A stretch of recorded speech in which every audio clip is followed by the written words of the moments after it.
Halo Sobat Santuy, today is the day. Jumpa lagi bersama gua di channel Warung Santuy.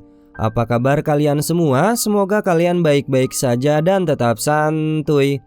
Seperti biasa di video kali ini gua akan membahas alur cerita film berjudul The Boy Behind the Door yang dirilis pada tahun 2021. Film ini mengisahkan cerita persahabatan dua anak laki-laki yang mempunyai hobi yang sama, yaitu bermain baseball. Moto persahabatan mereka adalah bersahabat sampai akhir. Suatu ketika mereka harus mengalami tragedi penculikan yang dimana salah satu di antaranya berhasil meloloskan diri, namun satunya lagi harus tertangkap. Akankah anak itu kembali lagi untuk menyelamatkan sahabatnya atau malah pergi meninggalkannya bersama penculik misterius itu? Yuk, tanpa basa-basi lagi, kita langsung masuk aja ke alur cerita filmnya.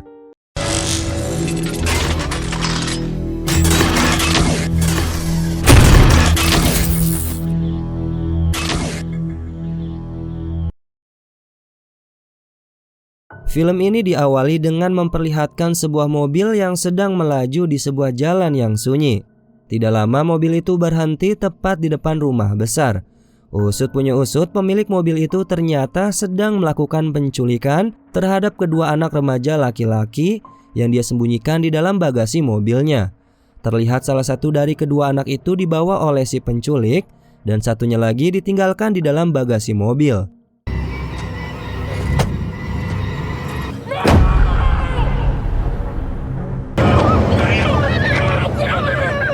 Selanjutnya kita dibawa ke 6 jam sebelum kejadian penculikan.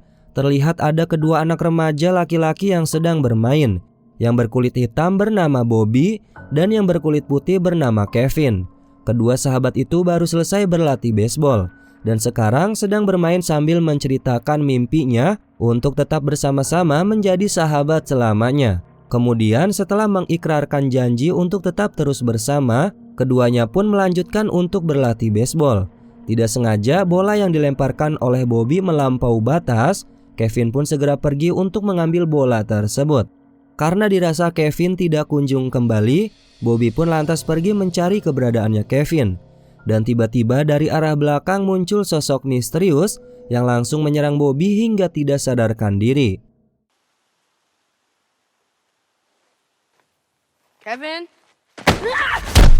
Kemudian kita akan kembali lagi ke scene di mana Bobby dan Kevin sudah diculik. Kini tinggallah Bobby seorang diri di dalam bagasi. Dengan susah payah Bobby berusaha untuk melepas ikatan tangan dan bekapan mulutnya. Akhirnya usahanya itu membuahkan hasil. Kemudian Bobby menendang penutup bagasi mobilnya sampai dirinya bisa berhasil keluar. Tanpa menunggu waktu lama, Bobby pun segera bergegas untuk melarikan diri dari tempat itu. Bobby pun terus berlari menjauhi rumah si penculik, tapi tiba-tiba terdengar suara Kevin yang berteriak meminta bantuan. Dengan bimbang, akhirnya Bobby memutuskan untuk kembali lagi ke rumah si penculik karena Bobby ingin menyelamatkan Kevin. Dengan hati-hati Bobby menerobos masuk ke dalam rumah si penculik, melewati kaca jendela yang sudah dia pecahkan di bagian dapur. Sunyi gelap gulita, itulah kondisi di dalam rumah si penculik. Perlahan-lahan Bobby mulai menyusuri setiap ruangan yang ada di rumah itu. Dan terlihat si penculik sedang duduk bersantai menonton TV sambil meminum bir. Kemudian Bobby pun berusaha untuk menyelinap naik ke lantai 2. Tapi tiba-tiba datanglah seseorang yang mengetuk pintu rumah. Hal itu membuat Bobby harus mengurungkan niatnya untuk pergi ke atas dan bersembunyi di balik pintu. Tidak tinggal diam, Bobby memberanikan diri untuk mengintip di balik jendela dan melihat si penculik mendapatkan segepok uang tunai dari pria yang baru saja datang, serta dia menyerahkan sebuah jam tangan untuk menghitung mundur 1 jam dari sekarang. Setelah itu si penculik pun pergi meninggalkan rumah itu dan menyerahkan semuanya kepada pria yang baru saja datang. Kemudian pria itu pun langsung menuju ke tempat di mana Kevin disekap. Sesampainya di loteng, pria tersebut meminta kepada Kevin untuk berhenti menangis. Sementara itu, Bobby sendiri langsung bergegas kembali menyusuri rumah itu. Sampailah Bobby di lantai 2, yang dimana Bobby berhasil menemukan sebuah ruangan yang di dalamnya terdapat sebuah ventilasi udara yang terhalang oleh sebuah lemari buku. Kemudian Bobby langsung menempelkan telinganya ke dekat ventilasi agar dia bisa mendengarkan baik-baik suara Kevin yang berada di ruangan sebelahnya. Tanpa disengaja, Bobby yang terkejut mendengar suara teriakan si penculik membuat lemari buku berguncang hingga menjatuhkan bola mainan. Si pria yang mendengar suara gaduh di ruangan lain langsung bergegas pergi untuk memeriksanya. Bobby dengan cepat langsung bersembunyi dari si pria itu. Setelah dirasa cukup aman, Bobby memberanikan diri untuk keluar ruangan dan berusaha untuk membuka pintu ruangan Kevin. Tapi tiba-tiba si pria itu sudah berada di ujung lorong sambil memperhatikan si Bobby yang tengah sibuk membuka pintu. Bobby yang ketakutan langsung kembali masuk ke dalam ruangan tadi. Pria itu pun ikut mengejarnya dan masuk ke dalam ruangan yang sama dengan Bobby. Begitu pintu dibuka, Bobby langsung menyerang si pria dengan menggunakan tongkat, kemudian langsung berlari ke bawah. Bobby pun langsung menuju ke dapur di mana terdapat sebuah pintu keluar, tapi sayangnya pintu itu terkunci. Yang pada akhirnya Bobby mau tidak mau harus menghadapi si pria penculik itu. Dengan keberaniannya, Bobby mencoba untuk melindungi dirinya dengan mengancam akan menyiram pria jahat itu menggunakan air panas. Si pria itu masih berusaha untuk melunakkan hati si Bobby. Namun Bobby tidak percaya dan langsung menyirami si pria jahat itu dengan air panas. Tidak sampai di situ, Bobby juga mempersenjatai dirinya dengan sebuah pisau. Si pria jahat yang mencoba untuk merebut pisau itu pun pada akhirnya harus terluka di bagian telapak tangannya karena tidak sengaja tergores oleh pisau. Batas kesabarannya kini sudah habis. Pria jahat itu melangkah ke arah Bobby untuk menjinakkan si Bobby. Tapi dirinya malah terpeleset karena lantai yang licin terdapat bercakan air, ditambah bagian kepalanya yang terbentur dengan ujung meja yang tajam, membuatnya terluka mengeluarkan darah dan tidak sadarkan diri. Lantas Bobby pun langsung memeriksa kondisi si pria jahat itu. Tanpa sengaja si pria itu langsung terbangun mengejutkan si Bobby dan menyebabkan si pria itu harus tewas tertusuk di bagian perut karena pisau yang masih digenggam oleh si Bobby mengarah ke arahnya.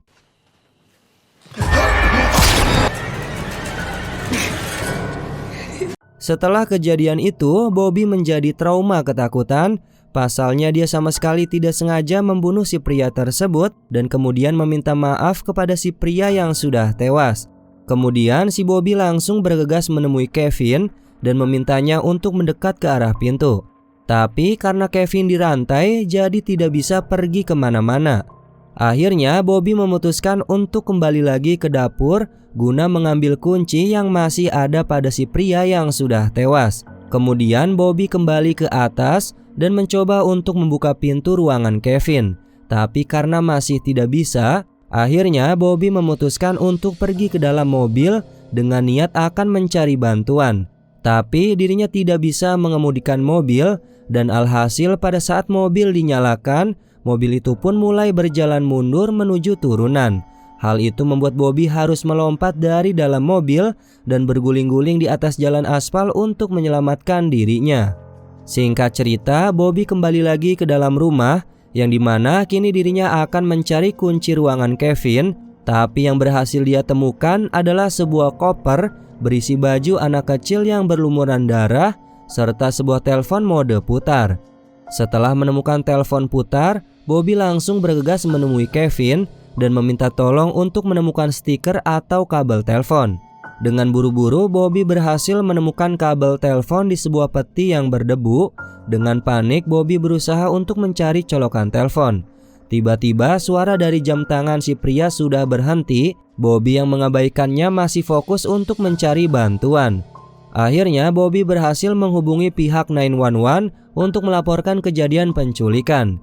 Sementara itu di luar rumah terlihat ada sebuah mobil yang baru saja tiba di tempat Bobby. Orang itu pun langsung masuk ke dalam rumah dan naik ke lantai atas untuk menemui Kevin. Kesempatan itu Bobby gunakan untuk menyembunyikan dan membersihkan jejak mayatnya si pria jahat tadi. Tidak lama kemudian orang itu kembali ke lantai 1 menuju lobi dapur. Lantas Bobby langsung bersembunyi di dalam sebuah kamar, lebih tepatnya di bawah tempat tidur. Tanpa disadari, Bobby pun dapat menyaksikan si penculik menyimpan sejumlah uang tunai di dalam berangkasnya. Kemudian si penculik langsung bergegas ke kamar mandi. Kesempatan itu Bobby gunakan untuk membuka berangkas milik si penculik. Karena tanpa sengaja dia melihat kode sandi berangkas tersebut. Di dalam berangkas itu terdapat sejumlah uang sebuah kunci, dan beberapa lembar foto telanjang anak lain. Setelah dari itu, Bobby bergegas kembali ke lantai atas dan mencoba untuk membuka pintu ruangan Kevin dengan kunci, tapi masih saja tidak bisa dibuka. Tidak mau menyerah, Bobby terus mencoba membukanya menggunakan pisau. Alih-alih terbuka, pisau itu malah melukai tangannya sendiri hingga darahnya tertinggal di area pintu. Kemudian pergi untuk bersembunyi kembali. Tidak lama, si penculik yang sudah selesai mandi langsung bergegas menuju ruangannya si Kevin. Dan dirinya melihat bercak darah yang ada di pintu. Akhirnya si penculik menyadari bahwa Bobby ada di dalam rumahnya dan berusaha untuk membebaskan si Kevin. Karena ketakutan, Bobby pun kembali bersembunyi di balik gantungan pakaian. Tidak sengaja, Bobby melihat si penculik mengambil sebuah alat entah untuk apa. Dirasa sudah aman, Bobby memberanikan diri untuk keluar dari persembunyiannya. Tidak lama kemudian terdengar suara Kevin yang memohon kepada si penculik. Usut punya usut, di sini si penculik sedang memakaikan Kevin sebuah kalung pengikat yang dimana ketika Kevin bergerak akan kabur, kalung itu dengan otomatis akan menyakiti Kevin. Setelah selesai dengan Kevin, si penculik beralih mengejar Bobby yang bersembunyi di dalam kamar mandi. Dengan menggunakan kampak, si penculik berusaha untuk mendobrak pintu kamar mandi. Setelah ada celah, lantas si penculik memasukkan tangannya untuk membuka selop kunci yang ada di pintu bagian dalam kamar mandi. Bobby yang memegang gunting langsung menyayat lengan si penculik itu. Kemudian karena tidak ada gerakan di luar, si Bobby mencoba untuk mengintip di balik bolongan pintu dan tiba-tiba keluarlah mata yang saling beradu pandang mengejutkan si Bobby.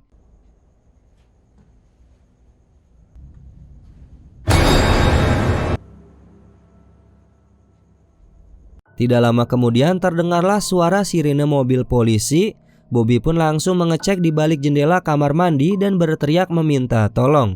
Si penculik pun langsung meninggalkan si Bobby di kamar mandi dengan menahan pintu kamar mandi tersebut menggunakan benda berat. Dengan tenang, si penculik menghampiri polisi tersebut.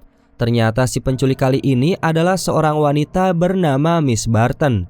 Petugas polisi langsung menginterogasi Miss Barton dan memintanya untuk mengecilkan volume TV yang sangat tinggi. Setelah selesai menginterogasi, polisi itu meminta kepada Miss Barton untuk menunjukkan identitasnya. Miss Barton pun beralasan akan mengambilnya di dalam, tapi tidak kunjung kembali. Akhirnya sang polisi memaksakan diri untuk masuk ke rumah Miss Barton. Kemudian pada saat polisi berada di dalam rumah Miss Barton, tiba-tiba si Bobby keluar menghampirinya sambil berteriak untuk berhati-hati. Dan pada akhirnya polisi itu tewas di tangan Miss Barton yang menusuknya menggunakan kampak yang besar. Miss Barton! Help us!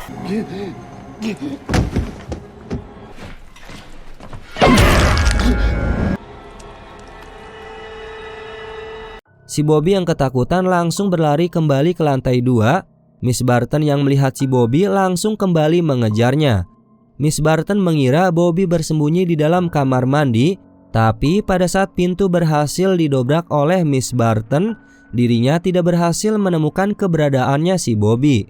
Miss Barton pun langsung bergegas mencari keberadaannya di seluruh sudut rumah itu. Dan betapa terkejutnya dia menemukan mayat rekan penculiknya yang sudah tewas dibuang di halaman rumah bagian belakang. Miss Barton pun masuk kembali ke dalam rumah. Dan tidak sengaja dia mendengar suara pergerakan dari arah ruang bawah tanah. Miss Barton pun langsung pergi ke ruang bawah tanah itu. Sesampainya di sana, Miss Barton mengoceh panjang lebar sambil mencari keberadaan si Bobby. Tidak lama kemudian Bobby datang dan langsung menyerang Miss Barton. Kemudian pada saat Miss Barton lemah, Bobby langsung memborgol tangannya ke dalam pipa, kemudian mengambil kunci dari tangan Miss Barton. What does that sound?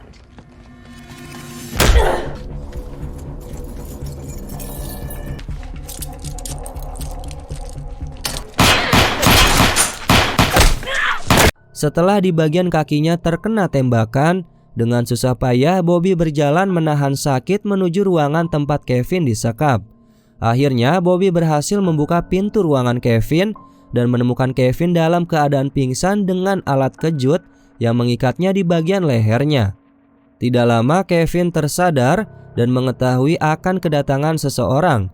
Kevin menjadi ketakutan karena dia pikir itu adalah Miss Barton. Bobby pun langsung memeluknya dan menghiburnya. Tidak ingin berlama-lama, Bobby mencoba untuk melepaskan ikatan di bagian kakinya Kevin. Pada saat mereka akan keluar bersama-sama, tiba-tiba Kevin kesakitan karena alat kejut yang masih menempel di bagian lehernya. Bobby yang tidak ingin melihat sahabatnya kesakitan, langsung bergegas untuk kembali lagi ke ruang bawah tanah guna mengambil kunci alat kejut dan menyuruh Kevin untuk tetap berada di ruangan itu. Sesampainya di ruang bawah tanah, Bobby menemukan gunting pemangkas untuk memotong alat kejutnya Kevin.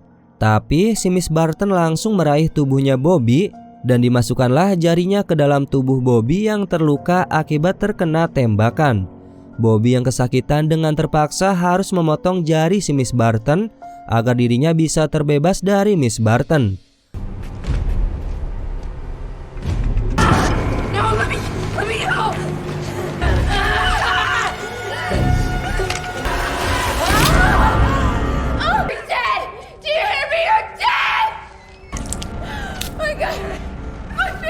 Kemudian setelah berhasil melepaskan diri dari Miss Barton, Bobby yang kehilangan tenaganya akhirnya tumbang melemas karena kesakitan akibat luka tembakan yang belum diobati. Sementara itu, Kevin yang mendengar suara teriakan Miss Barton langsung khawatir kepada Bobby dan segera bergegas pergi keluar dari rumah itu. Dengan memberanikan diri, dirinya tertatih-tatih menahan rasa sakit akibat alat kejutnya yang masih menempel di lehernya. Pada akhirnya usahanya tidak sia-sia. Kevin berhasil menemui Bobby yang tergeletak tidak sadarkan diri di luar rumah. Kemudian Kevin langsung membebaskan dirinya dari alat kejut yang menempel pada lehernya. Di sini kita bisa melihat kekuatan dari persahabatan, bisa melawan kejahatan dan menahan rasa sakit. Kemudian setelah Kevin berhasil menyadarkan si Bobby, akhirnya mereka berdua bersembunyi di balik mobil polisi yang terparkir di depan halaman rumah si penculik. Sementara itu si Miss Barton sudah berhasil melepaskan borgolannya dan sedang bersiap-siap untuk menangkap si Bobby. Setelah Miss Barton melewati mereka, Kevin pun langsung bergegas memasukkan Bobby ke dalam mobil bersama dengannya. Tanpa disengaja di dalam mobil, Kevin menemukan stun gun dan juga walkie-talkie. Kemudian Kevin mencoba untuk menghubungi petugas kepolisian yang terhubung dengan walkie-talkie milik si polisi tadi. Setelah berhasil menghubungi pihak kepolisian, Kevin langsung bergegas mengobati luka tembak pada bagian kakinya si Bobby. Dan tiba-tiba datanglah Miss Barton. Kedua anak itu sangat ketakutan, tapi untungnya mobilnya sudah terkunci dari dalam. Miss Barton pun berusaha untuk membuka pintu mobil namun tidak berhasil. Kemudian dirinya pergi ke dalam rumah untuk membawa kunci mobil polisi itu. Tidak lama dia kembali lagi dan berhasil menyeret Bobby keluar dari mobil. Kemudian pada saat Bobby akan dieksekusi mati oleh si Miss Barton, Kevin pun datang menyelamatkannya dengan menyetrumkan stun gun ke bagian lehernya si Miss Barton. Setelah Miss Barton tidak sadarkan diri, Bobby dan Kevin langsung bergegas pergi meninggalkan tempat itu, berjalan menuju tengah hutan. Miss Barton yang sudah sadarkan diri langsung menyusul kedua anak tersebut yang diyakini bersembunyi di dalam hutan. Terjadilah petak umpet di antara mereka bertiga, yang pada akhirnya persembunyian kedua anak itu diketahui oleh si Miss Barton. Dan selanjutnya terjadi penyerangan yang dilakukan oleh satu sama lain.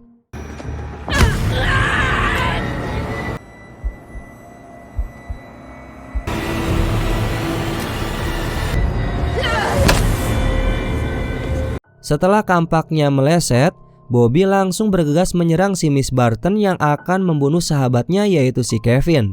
Hingga kedua anak itu pun dapat dikalahkan oleh Miss Barton. Setelah tidak ada lagi tenaga untuk melawan Miss Barton, Bobby dan juga Kevin pasrah berdiam diri lemas tidak berdaya. Kemudian pada saat Miss Barton akan membunuh mereka berdua, tiba-tiba terdengarlah suara tembakan.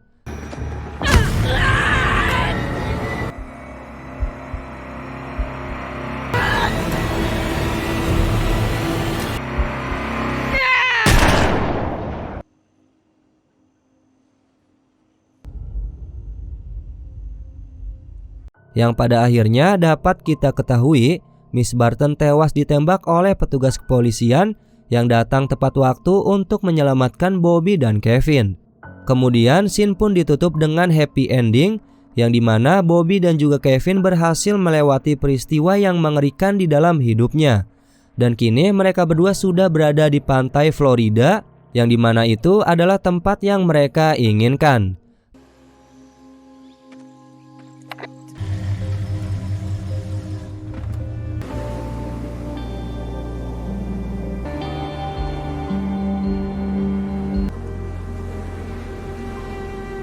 Dan kemudian film ini pun selesai. Oke Sobat Santuy, itulah alur cerita film pada video kali ini. Sangat menegangkan bukan? Terima kasih sudah menonton sampai akhir. Mohon maaf apabila ada kesalahan kata maupun isi video. Warung Santuy pamit, dan jangan lupa untuk tetap santuy.